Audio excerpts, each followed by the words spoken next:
dunia akhiratnya, disayang Nabi Muhammad sallallahu alaihi wasallam, dan disyafaati Nabi besar Muhammad sallallahu alaihi wasallam insyaallah. Amin ya rabbal alamin. Ada temanya nih, katanya jalin ukhuwah. Katanya siapa? Jalin ukhuwah untuk meraih cintanya. Perlu menjalin persaudaraan, ukhuwah itu persaudaraan, agar kita dapat meraih cintanya. Ibu, saya pernah dengar satu istilah gini, kalau kamu mau berjalan cepat, berjalanlah sendirian. Kalau mau cepat pakai bareng-barengan, kelamaan nungguin orang. Betul? Kalau kamu mau berjalan cepat, berjalanlah sendirian. Tapi kalau kamu mau berjalan jauh, kalau kamu mau berjalan lama, berjalanlah bersama-sama agar lebih ringan. Agar lebih ringan. Nah, masalahnya hidup di dunia ini bukanlah perjalanan yang singkat. Karenanya nggak perlu cepat. Perjalananmu hidup di dunia ini bukan perjalanan yang pendek, melainkan perjalanan yang panjang, jauh, sampai menuju ke dalam surga insya Allah.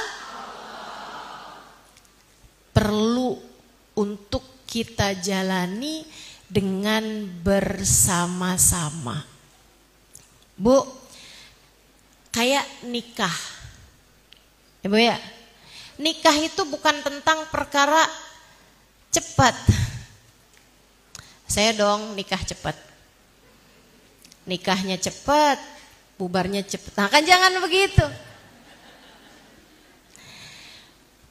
Pernikahan itu tentang perjalanan lama, ibadah lama. Karenanya perlu antara istri sama suami, kalau kemudian ada anak-anak, saling menjalin ukhuwah, persaudaraan dalam Islam, saling sayang menyayangi, bukan hanya antara sesama mereka, tapi juga sama keluarga besarnya. Harus saling sayang, harus saling cinta. Antara istri sama orang tuanya, antara istri sama mertuanya. Demikian pula antara suami dengan kedua orang tuanya, suami dengan mertuanya, sama saudara-saudara pasangannya. Harus saling sayang, sebab perjalanan pernikahan bukan tentang perjalanan yang singkat, akan tetapi tentang menjalani kehidupan panjang hingga semoga semuanya berakhir di dalam surga. Termasuk kehidupan kita nih, bertetangga, berteman, bersaudara. Ini bukan tentang banyak-banyakan teman. Ini bukan tentang banyak-banyakan tetangga gitu. Akan tetapi tentang bagaimana kita bisa saling menjalin ukhuwah. Sebab kehidupan kita ini adalah kehidupan yang panjang. Tapi kan umur orang ada yang panjang, ada yang pendek, Ustazah. Di dunia. Tapi kan umur kita bukan hanya tentang dunia. Akan tetapi juga tentang umur di akhirat.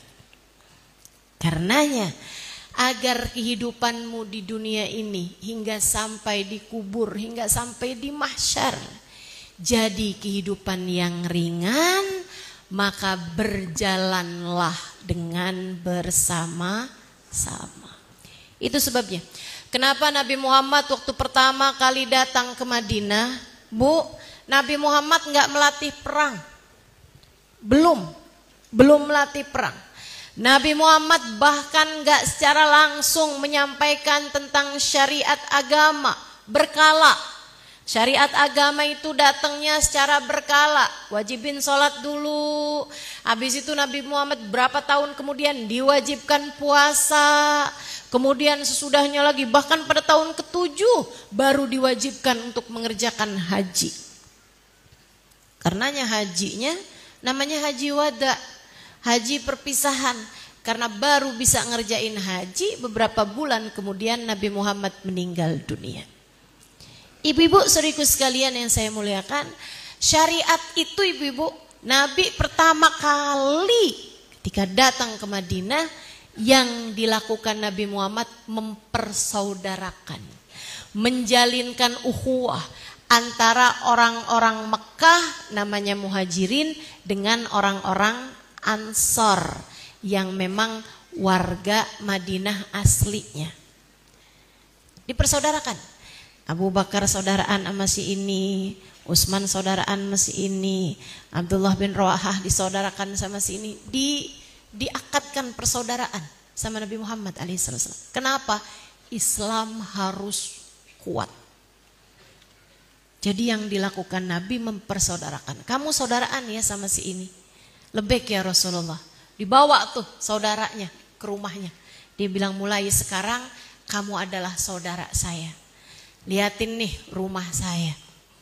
Kamu harus tahu saya punya uang sekian. Kamu pengen berapa tinggal sebut aja. Kasih lihat saya punya beberapa rumah. Yang mana rumah saya yang paling kamu sukai, silahkan tempati buat kamu. Bahkan ada yang bilang begini Bu, nih saya punya berapa orang istri. Jadi berbagi istri itu ya. Mana di antara istri saya yang kamu sukai, saya akan menceraikannya, kemudian boleh kamu nikahi. Untungnya tuh orang-orang Muhajirin berakhlak, beradab dan beriman. Sehingga mereka tidak memanfaatkan hal tersebut. Mereka ngerti caranya jadi sahabat Nabi Muhammad sallallahu alaihi wasallam yang memiliki derajat yang tinggi. Abdurrahman bin Auf begitu dibilang sama saudaranya kayak begitu, nih pilih rumah saya, tuh pilih toko saya punya toko, silahkan mana yang kamu mau, ambil itu sebagai mata pencaharianmu. Nih pilih istri-istri saya, siapa yang mau kamu nikahin silahkan aja. Abdurrahman bin Auf bilang, jazakallah anni khaira. Mudah-mudahan Allah membalasmu dengan kebaikan-kebaikan atas kebaikanmu kepadaku. Akan tetapi terima kasih, apa yang kamu tawarkan kepadaku ini cukup. Jika kamu mau berbuat baik pada saya, dullani ala suq, tunjukkan saya mana pasarnya. Saya mau usaha sendiri, saya mau dagang sendiri. Saya nggak mau ngerepotin kamu, nggak mau nyusahin kamu, terima kasih. Tunjukkan saja saya di mana pasarnya. Tunjukin di mana pasarnya. Abdurrahman bin Auf yang cerdas memanfaatkan potensi-potensi dirinya, cerdas membaca pasar, kemudian buka usaha. Ibu-ibu saudaraku sekalian, sampai ia menjadi pedagang paling kaya dari para sahabat-sahabat Nabi besar Muhammad sallallahu alaihi wa ala alihi wasallam. Begitu yang dilakukan Nabi, mempersaudarakan. Biar jadi kuat. Sebab ada istilah bersatu kita, bercerai kita runtuh. Bercerai kawin lagi. Boleh aja sih, asal umurnya belum nyampe 40. Kalau saya sarankan sih, kalau ibu-ibu yang udah bercerai umur 40 apalagi 50 udah deh Bu.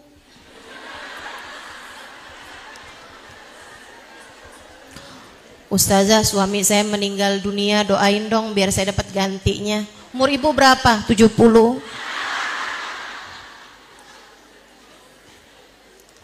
Kasihan yang muda-muda ya Bu ya. Ibu-ibu saudariku sekalian yang saya muliakan, bercerai kita runtuh kalau kita nggak bersatu padu, Bu. Akhirnya jadi lemah kita ini sebagai umat Islam. Ibu-ibu saudariku sekalian, orang Islam itu kuat dengan kebersatuan. Kamu jadi lemah, Bu, di komplek kamu, di kampung kamu, kalau umat Islamnya bercerai-berai. Si ini bikin kumpulan, si ini bukan kumpulan. Komplek kecil doang, kumpulannya ada 56.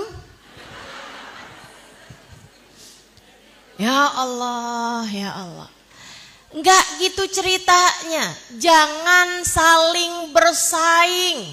Apalagi yang penting nih bendera saya nih harus yang paling kuat. Yang penting nih kumpulan saya nih harus yang paling hebat.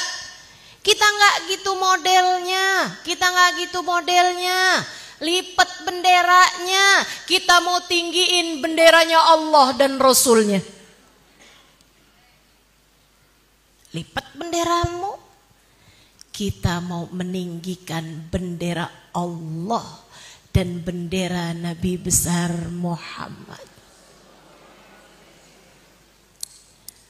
Majelis-majelis yang diadakan, kumpulan-kumpulan yang diadakan untuk menguatkanmu, bukan untuk melemahkanmu. Nah, biar caranya kuat, yang nyatu. Apanya yang nyatu, Ustazah? Nih saya kasih tahu.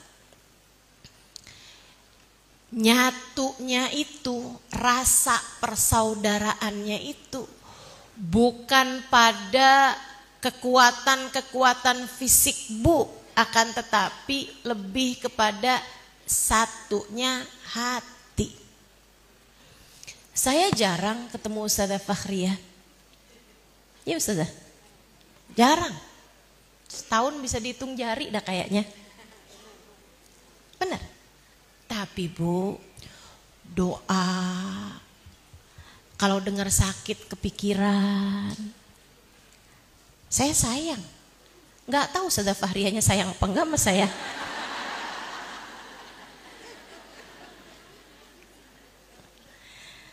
Tapi sih saya husnuzon. Waktu saya sakit juga didoain. Begitu. Saling sayang. Saling nyatu. Lah kalau kita nggak saling satu, gimana ceritanya? Mau apa, Bu? Mau menebarkan kasih sayang Allah di atas muka bumi ini. Akhirnya yang ada jadi bercerai-berai. Itu nggak enak dalam hati. Makanya biar enak aja hatinya, yuk kita saling bersatu. Kita menjalin ukhuwah. Ukhuwah Islamiyah, ukhuwah yang didasarkan agama Islam. Kita sayang semua umat Islam sebab semuanya umat Nabi besar Muhammad. Kita sayang umat Islam sebab semuanya umat baginda Nabi besar Muhammad. Bahkan kita sayang semua umat manusia sebab semuanya adalah hamba Allah subhanahu wa ta'ala jalla jalaluhu wa ta'alat azamatuh. Saudara-saudara kita di berbagai macam negara yang kesulitan kita doakan. Palestina kita doakan. Gaza dengan segala permasalahannya kita doakan.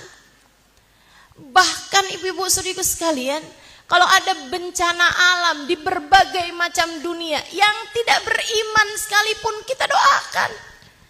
Kenapa gitu? Sebab semua manusia adalah hamba Allah. Dan semua umat Islam adalah umatnya Nabi besar Muhammad. Sering saya sampaikan, Allah adalah zat yang maha menyayangi. Nabi Muhammad adalah manusia yang paling sayang, paling cinta kepada umatnya. Allah penuh cinta, Nabi Muhammad penuh cinta. Kalau hati kamu penuh dengan permusuhan, kalau hati kamu penuh dengan kebencian, kamu mau ikut sama siapa? Kamu mau ikut sama siapa? Ibu-ibu saudariku sekalian yang saya muliakan, yuk belajar buat saling sayang. Anggap semuanya adalah saudara. Innamal mu'minuna ikhwah. Sesungguhnya sesama umat Islam itu bersaudara. Tanyakan pada hatimu, adakah kamu memiliki rasa yang seperti itu? Karena Bu, nilai kita di mata Allah ini enggak melulu dilihat dari ilmu, enggak melulu bahkan dilihat dari ibadah, tapi lebih banyak kepada bagaimana kita memperlakukan orang lain. Ketika para sahabat bertanya, ya Rasulullah, ada seorang perempuan nih Rasul, sawamah qawamah, ahli puasa di waktu siang, ahli tahajud di waktu malam. Ghaira annaha tudhi jarataha, cuman kerjaannya nyakitin hati tetangganya Rasul. Tangganya sampai kalau mau lewat lihat dulu dia ada gak depan rumah. Itu zaman dulu ya Bu ya. Sekarang di dalam rumah pun gak selamat, dinyinyirin di grup WhatsApp.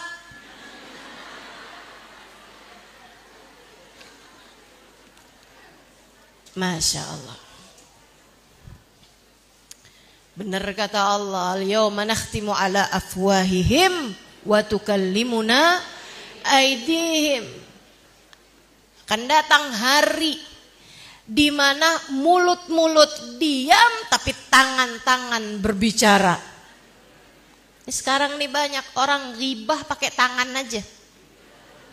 Ya Bu ya, lagi duduk di pengajian dia WhatsApp sama temennya. Lo lihat nggak si Nono datang juga dia. Yang mana emang orangnya? Yang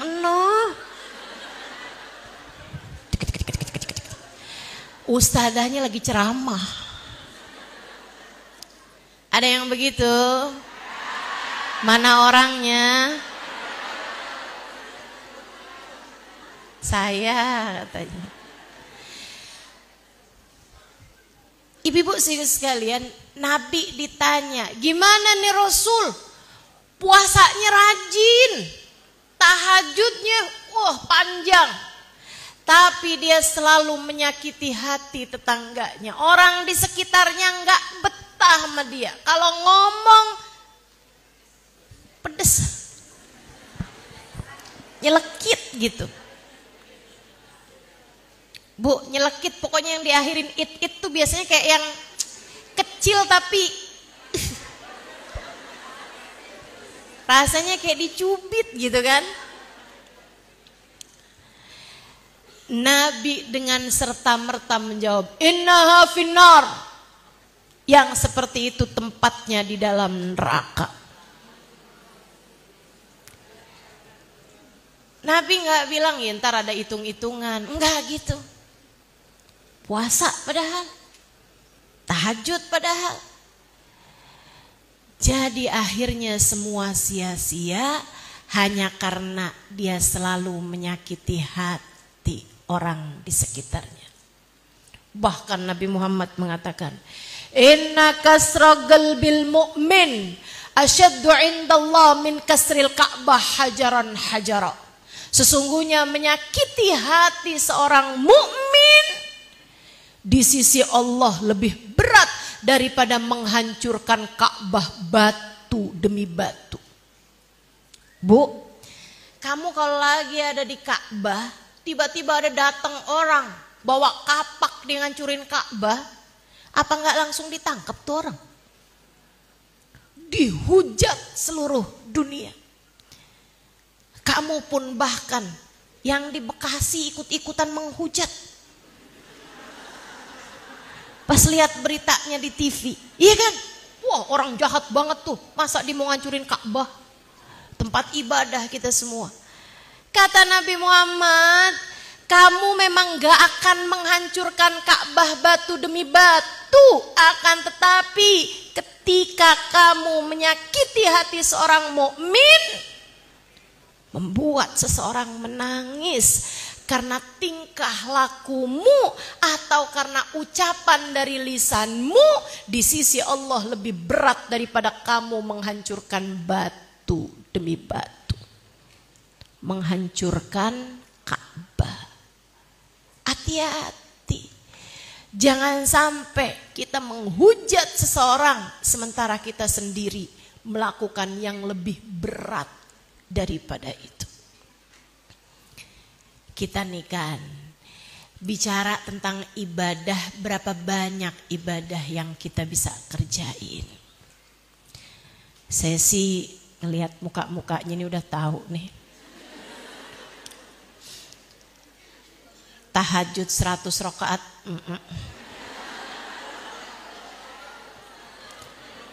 Tahajud 50 rakaat.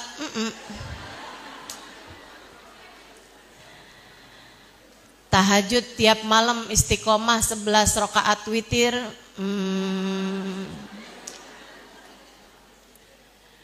Kayaknya modelannya yang di sini nih sehari tahajud, besok tahajud, habis itu libur seminggu.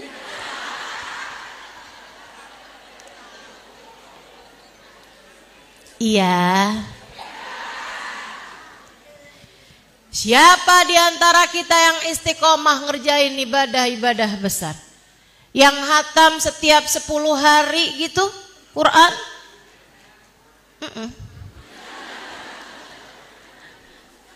Gak yakin saya. Kita nih udahlah ibadah kecil, Bu. Jangan dihancurkan ibadah-ibadah kecilmu tersebut dengan kebencian dan kezalimanmu terhadap hamba-hamba Allah. Ada satu cerita dari guru saya, Hubabah Ummu Salim, Babah Nur, yang bikin saya kalau ingat itu, ya Allah, serem bener sih, serem bener. Biar yang kesereman bukan cuman saya mau cerita sama kamu. Kata Hubabah, kita kalau masuk dalam kubur ditanyain, siapa Tuhan kamu? Apa imam yang membimbing kamu dalam kehidupan? Apa pendapatmu tentang seseorang bernama Muhammad? Itu pertanyaan-pertanyaan. Nih Bu nih, udah di spill duluan. Udah dikasih tahu duluan. Tapi bukan berarti apalin aja di sekarang. Karena yang menjawab bukan lisan melainkan ruh. Yang menjawab bukan hanya mulut, akan tetapi yang menjawab adalah hati. Dan pertanyaan paling akhirnya adalah, siapa saudaramu? Siapa saudara? Bu, kata Hubabah, kalau dalam hidup nih kamu baik sama semua orang, baik sama semua orang, kecuali sama satu doang, satu aja. Kamu sebel sama dia, kamu gak bisa maafin dia seumur hidup. Ustazah, saya emang gak bisa dah maafin dia. Misal nih, dia soalnya ngerebut laki aneh Ustazah. Bu, satu orang aja yang gak bisa kamu maafkan, satu orang aja yang hati kamu penuh dengan kebencian, sementara orang tersebut adalah orang Islam, sementara orang tersebut adalah umat Nabi Muhammad sallallahu alaihi wasallam. Kata Hubabah, satu orang tersebut akan menjadi batu mengganjal lisan kamu, sehingga kamu akhirnya keluh untuk bisa menjawab, innamal mu'minuna ikhwati, sungguhnya orang mukmin, orang yang beriman adalah saudara-saudara saya. Hanya gara-gara satu orang yang kamu benci, yang tidak bisa kamu maafkan, kamu tidak mempersaudarakan dia. Itu yang membuat lisan kamu keluh untuk bisa menjawab pertanyaan dalam kuburan. Enggak lewat sensornya, hanya gara-gara satu orang. Serem gak, Bu? Sekarang kamu udah ikutan serem kan? Satu orang aja bisa menghalangkanmu dari selamat dalam kuburan. Bagaimana dengan ama si itu nggak cocok, ama si itu nggak demen, ama si itu berantem, ama saudara sendiri rebutan warisan, ama ipar kalau ketemu plengosan. Ada tuh yang begitu. Mana orangnya? Semoga Allah baguskan hati kita. Semoga Allah baguskan hati kita. Saudariku sekalian yang saya muliakan, benar kata guru saya Sayyidil Habib Umar bin Hafid, al-madar kulul madar fi salahil qulub. Sumber segala sumber, pusat segala kebaikan ada pada bersihnya hati. Ada pada bagusnya hati. Jadi kalau kamu mau nanya kepada saya gimana caranya mempersatukan hati, gimana caranya mempersaudarakan saudara kita, nah itu harus punya hati yang bersatu, hati yang saling cinta. Bu, kan mau nyatuin apa-apa kan ada ilmunya. Kertas sama kertas disatukannya pakai apa? Lem. Kain sama kain kalau mau disatuin pakai apa? Jahit ke benang. Ibu sekalian, kayu sama kayu mau disatuin pakai apa? Paku. Kalau besi sama besi dilas. Itu ibu sekalian, teman-teman semuanya. Kalau misalnya enggak pas tuh, yang ada bukannya bersatu malah rusak, hancur semuanya. Ah, saya mau jatuhin kain sama kain pakai paku. Yang ada malah jadi robek. Saya mau nyatuin kertas sama kertas pakai dilas.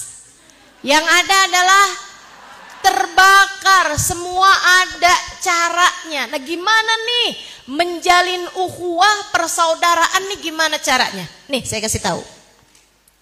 Teman-teman saudaraku sekalian, kita itu seringkali tidak bisa mengendalikan rasa hati kita sendiri. Betul?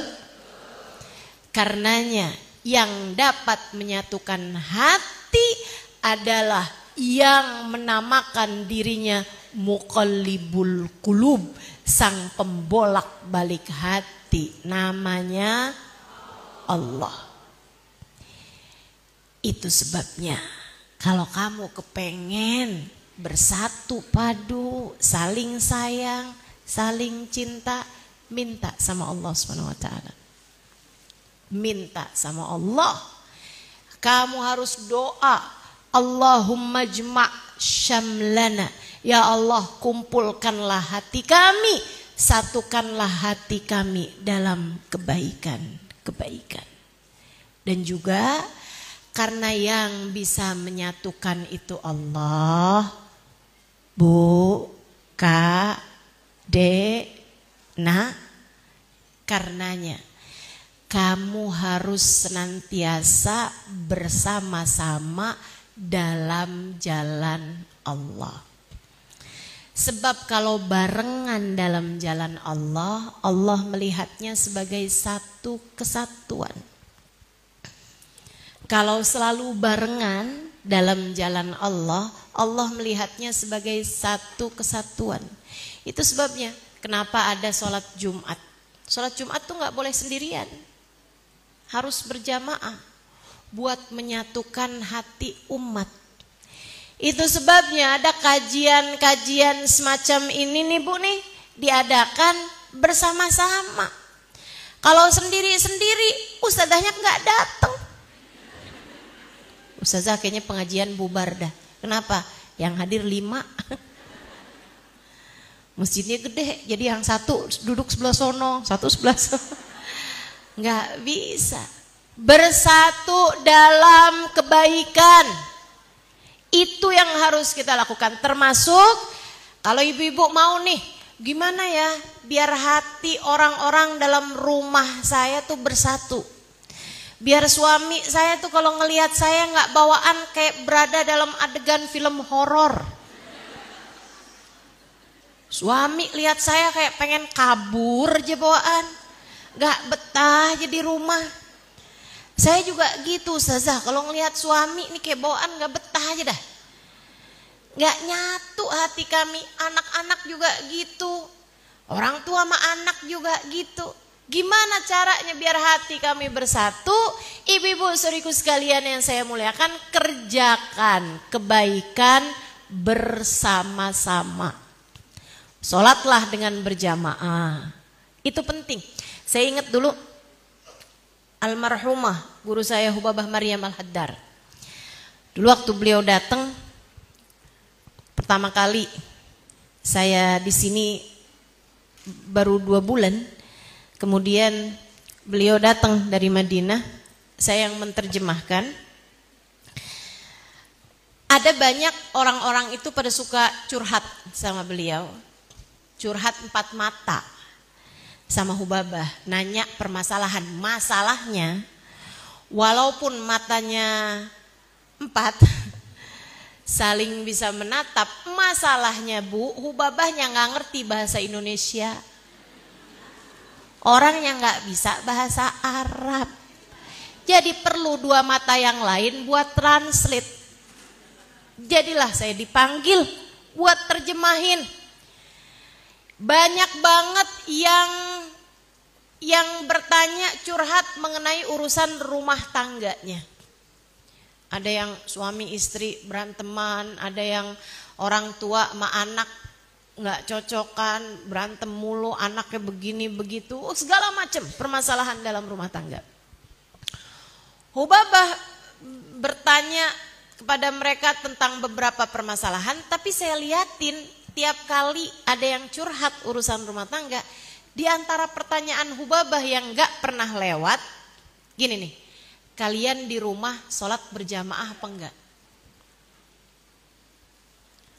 Dan subhanallah semuanya menjawab enggak.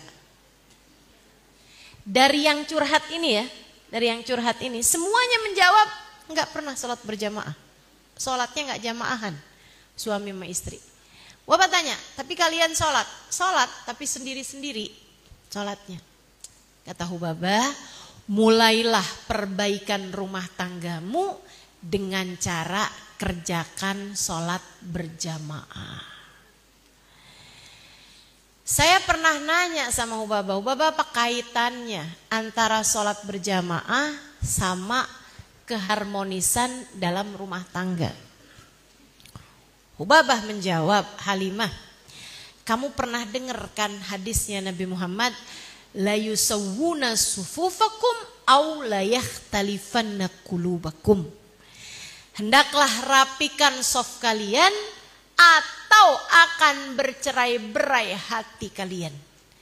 Kalau sholat berjamaah tapi safnya nggak bener aja bisa bikin hati nggak bersatu, apalagi dia yang memang nggak sholat berjamaah sekalian. Fadilah sholat berjamaah salah satunya Halimah, al-jamaah tajma'ul qulub. Sholat berjamaah itu bisa menyatukan hati. Makanya yang kepengen hatinya saling nyambung, yuk cobain. Di rumah tuh adain sholat jamaah sama suami, sama anak. Khususnya kan suami sholatnya di masjid. Ya kan kadang-kadang ada aja tuh sholat yang tidak bisa dilaksanakan di masjid sehingga akhirnya dilaksanakan di rumah. Jamaah. Kalau misalnya suami ini baru pulang sore-sore belum sholat asar, kamu udah sholat asar, sholat lagi aja barengan, bantuin dia biar sholatnya dia bisa 27 kali lipat pahalanya. Dan kamu juga, apalagi kalau kamu asalnya sholat sendirian. Ada suami datang dia nggak dapat jamaah, sholat lagi aja nggak apa-apa. Belum sholat ya, yuk saya temenin kamu buat sholat. Gitu. Nah kan kamu udah sholat, ya nggak apa-apa saya sholat lagi aja. Kenapa gitu? Kurang pahala. Pahala saya masih kurang, dah saya temenin kamu sholat berjamaah. Jadi kamu dapat 27 kali lipat pahala, saya juga begitu. Gitu. Saling membantu dalam kebaikan. Maka siapa yang ingin hatinya bersatu, kerjakan kebaikan bersama-sama. Itu akan lebih mudah untuk menyatukan hati. Kamu sama temen, kalau lagi jalan bareng, sholatnya jamaah. Sholatnya jamaah. Kamu lagi jalan-jalan bersama dengan kawan-kawanmu, sholatnya berjamaah.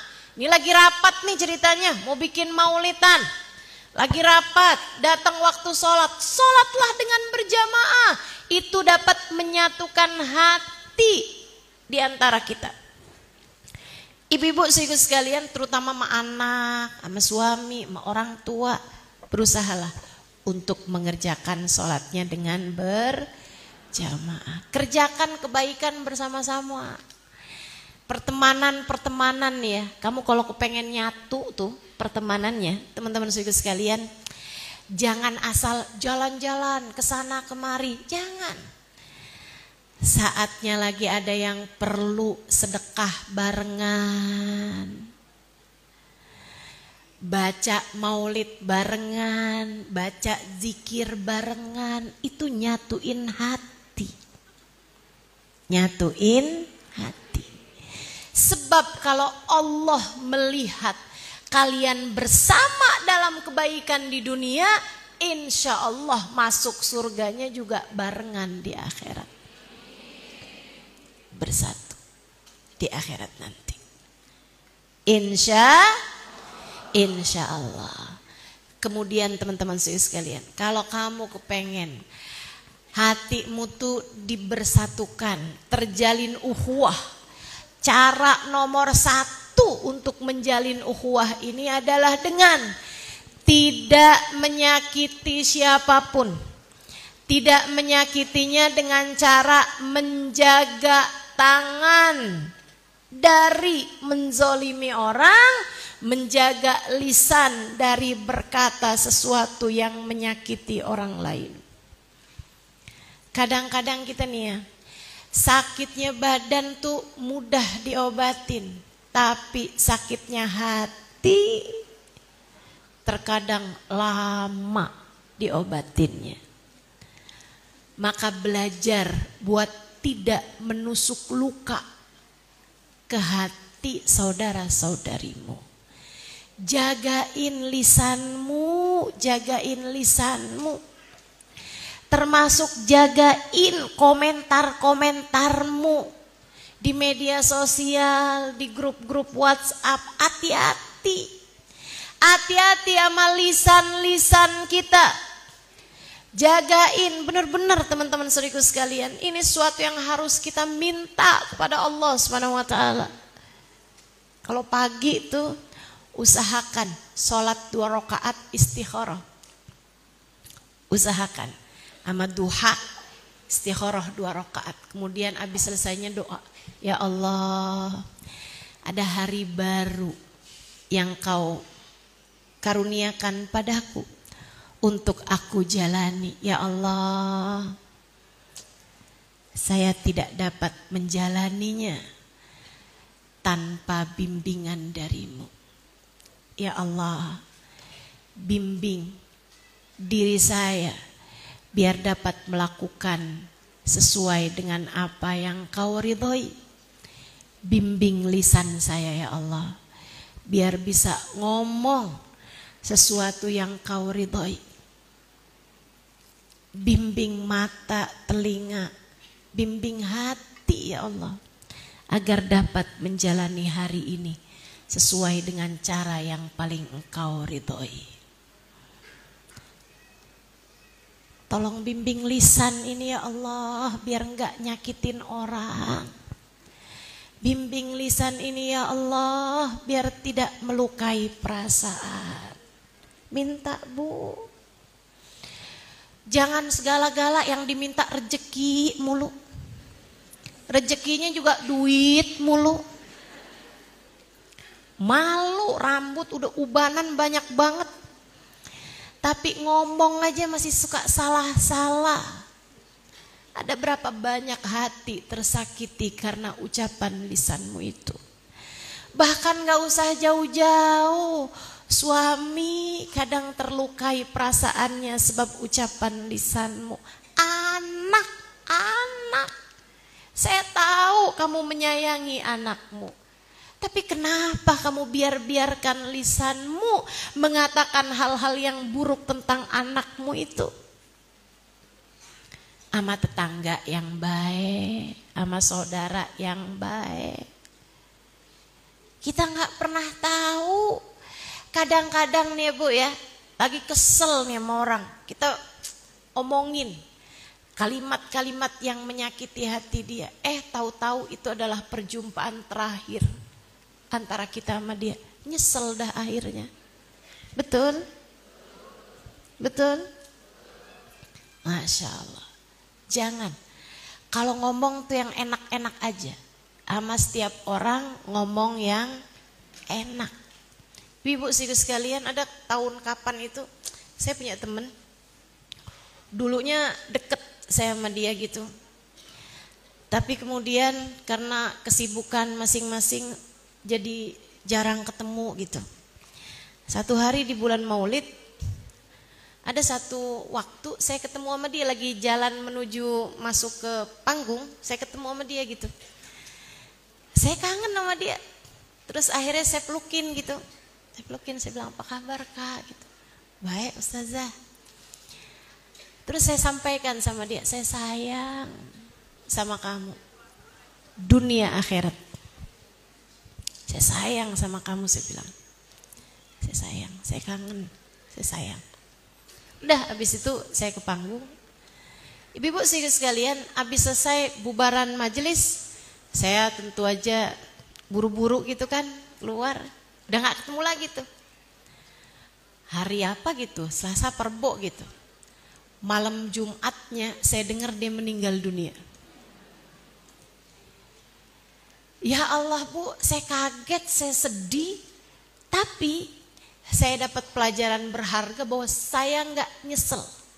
Karena kalimat terakhir yang saya sampaikan padanya adalah, saya sayang padamu. Saya sayang padamu. Ibu-ibu sekalian, gitu tuh dalam kehidupan.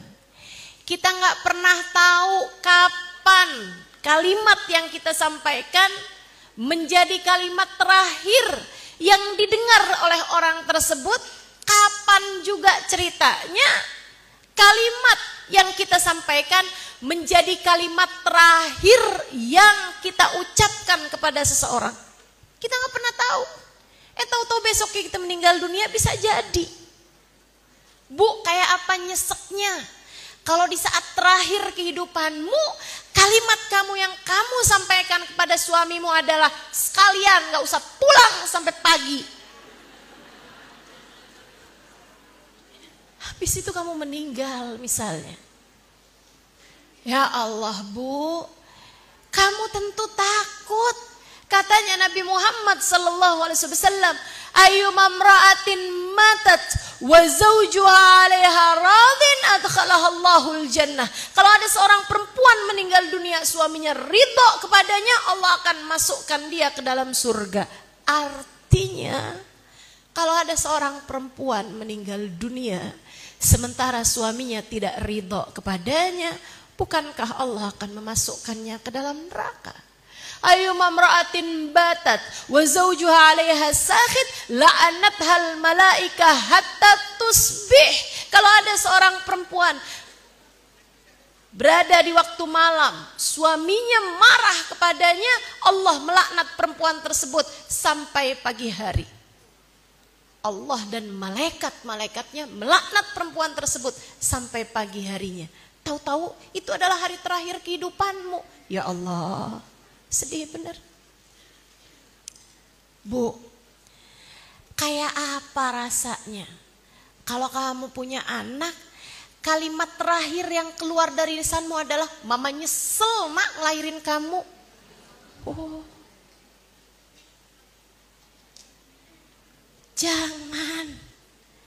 Jangan sakiti hambanya Allah.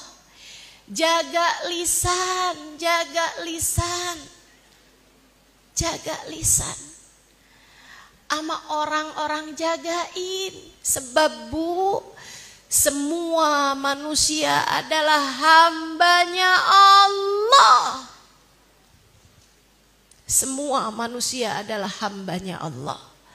Perlakuanmu kepada mereka adalah perlakuanmu kepada Allah. Dan kamu akan dihisab atas apa yang kamu lakukan, atas apa yang kamu katakan. Kamu gak akan dihisab atas apa yang orang lain lakukan padamu. Kamu gak akan dihisab atas apa yang orang lain ucapkan kepadamu. Ustazah, masalahnya dia yang udah jahatin saya duluan. Ustazah, biarin orang lain, kamu jangan. Kenapa? Sebab kamu gak akan dihisab atas perbuatan orang lain kepadamu. Kamu gak akan dihisab atas ucapan orang lain kepadamu. Kamu hanya akan dihisab atas ucapan dan perbuatan kamu kepada orang lain. Gak apa-apa dijahatin orang, dikatain buruk sama orang, tuh gak apa-apa. Nabi Muhammad aja yang udah segitu baiknya dijahatin orang kok. Kamu mau ngarep jadi siapa sehingga semua orang berbuat baik sama kamu semuanya? Kamu mau jadi siapa sehingga orang lain sepakat setuju semuanya sama kamu? Kalau ada yang benci, kalau ada yang berbuat jahat, wajar. Wajar banget. Apalagi menilai bahwa kita ini tidaklah sempurna. Bisa jadi keburukan orang lain kepada kita adalah cerminan atas perbuatan kita selama ini kepada orang lain. Bukan begitu? Ayolah. Yuk. Berarti Ustazah kalau ada orang jahatin sama kita biar Allah aja yang bales. Jadi saya doa aja gitu Ustazah, boleh gak Ustazah? Ya Allah, balaslah dia ya Allah. Saya telah didolimi sama dia ya Allah, jangan tinggal diam ya Allah. Ya Allah, bukankah karma itu nyata ya Allah? Perlihatlah kepada saya bagaimana caramu membalas keburukan dia ya Allah. Bu, Allah itu maha rahman. Kenapa kamu bikin Allah jadi maha jahat begitu Bu? Yang jahat kan kamu. Kenapa kamu libatkan Allah untuk kejahatanmu itu? Ibu-ibu sekalian saya muliakan. Terus kalau kamu bilang bahwa balasan Allah itu nyata, kamu hanya mau nungguin aja bagaimana Allah membalas dia. Tunggu dulu, bisa jadi kejahatan dia kepada kamu adalah balasan atas perbuatan kamu di masa yang lalu. Betul gak? Karma itu nyata. Ya iya, sekarang nih karma kamu udah tuh. Selebihnya gak apa-apa. Ada yang jahatin kita, ada yang berbuat zolim kepada kita, ada yang bikin kesel hati kita, ada yang bikin marah hati kita. Gak apa-apa. Kita harus melaksanakan apa yang Allah SWT laksanakan. Apa yang Allah SWT perintahkan kepada kita. Kata Allah SWT, ya ayyuhalladzina amanusbiru wasabiru warabitu. Wahai sekalian umat yang beriman, yang sabar. Yang sabar. Wasabiru, dan saling menyabar-nyabarkan sama orang lain. Kalau ada orang lain curhat sama kamu, sabar-sabarin. Kesel banget dah gue sama laki gue. Kata teman kita nih, tugas kamu bukan bilang, gue juga bilang apa.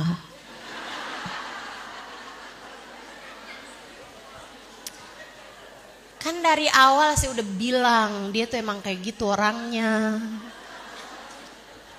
Mau sampai kapan kamu diinjak-injak sama dia? Kompor banget kamu, ya Allah, ya Allah. Saya malu loh ini, saya malu. Kalau ibu-ibu yang biasa hadir ngaji di majelis saya pada jadi kompor begini nih. Ya Allah, saya malu, saya yakin Ustazah Fakhriya juga malu dah.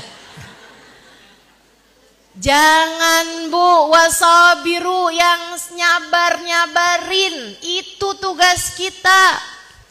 Bilangin aja sama dia gitu.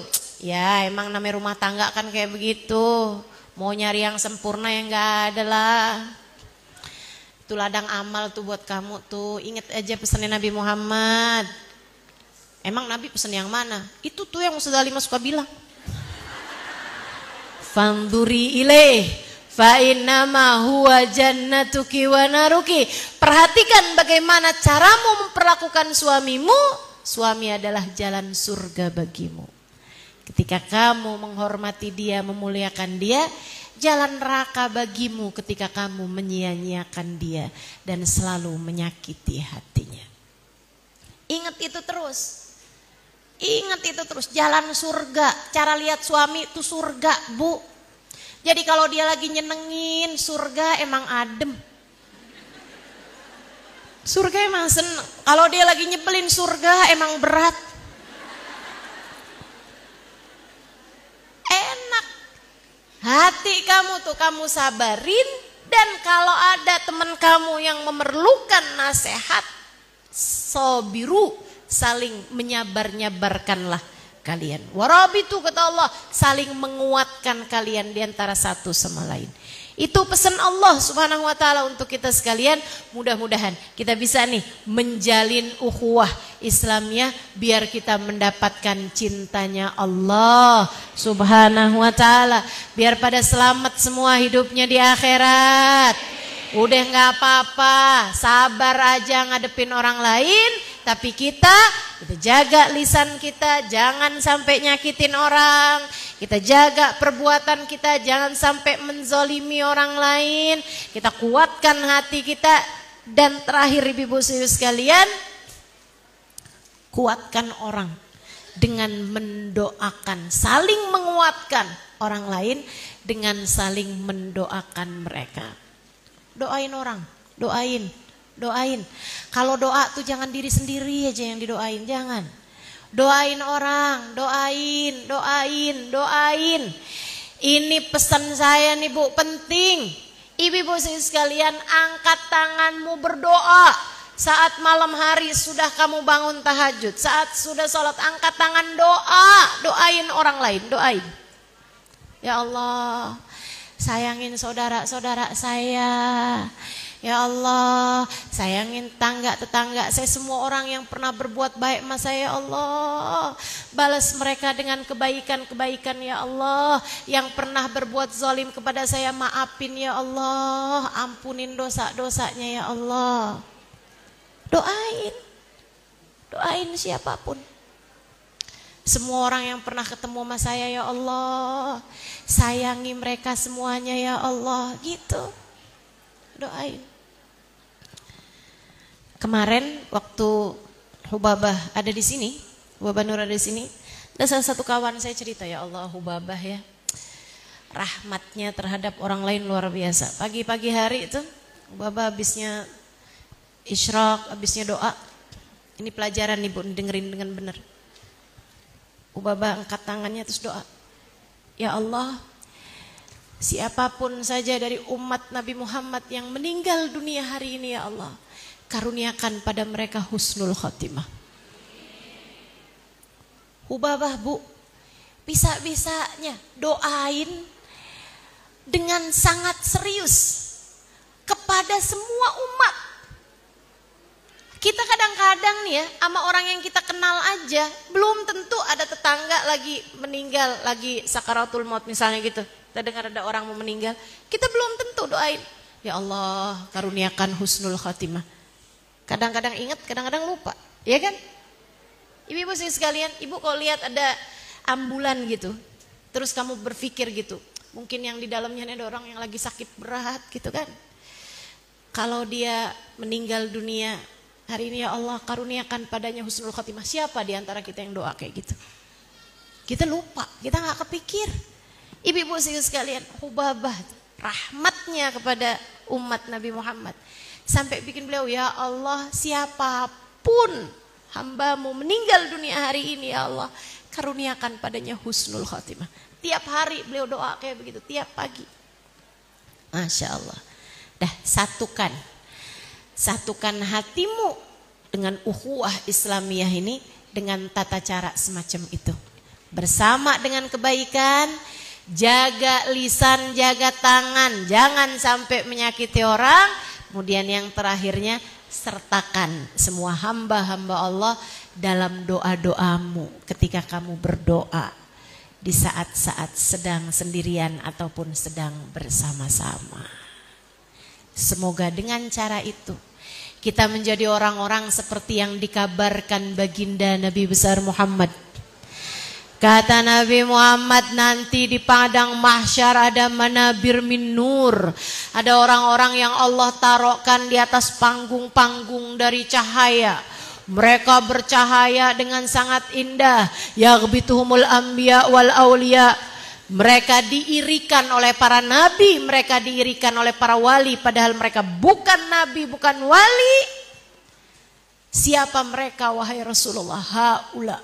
Mereka adalah orang-orang yang saling menyayangi karena Allah, saling berkunjung karena Allah, saling duduk bersama-sama karena Allah Subhanahu wa taala. Mutahabuna fillah, yang saling cinta, saling sayang karena Allah, yang saling berkunjung karena Allah, yang saling berkumpul karena Allah.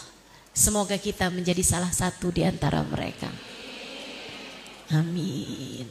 Kita akhiri majelis kita dengan kita membaca suratul Fatihah. Kita minta pada Allah, semoga Allah memandang kita semua dengan pandangan penuh kasih sayang. Menyayangi saya, menyayangimu, menyayangi keluarga kita, menyayangi orang-orang yang kita sayangi, menyayangi orang-orang yang bersama dengan kita. Semoga Allah Subhanahu wa taala memandang kita semua dengan pandangan penuh kasih sayang. Saat ini, esok-esok hari, sampai datang ajal menjemput kita, Allah memandang kita dengan pandangan penuh kasih sayang darinya. Ala hadhihi niyah wa bikulli niyatin salihah jami'ah syamilah ila hadratin Nabi Muhammad sallallahu alaihi wa ala alihi wa sahbihi wasallam. Al-Fatihah. A'udzu billahi minan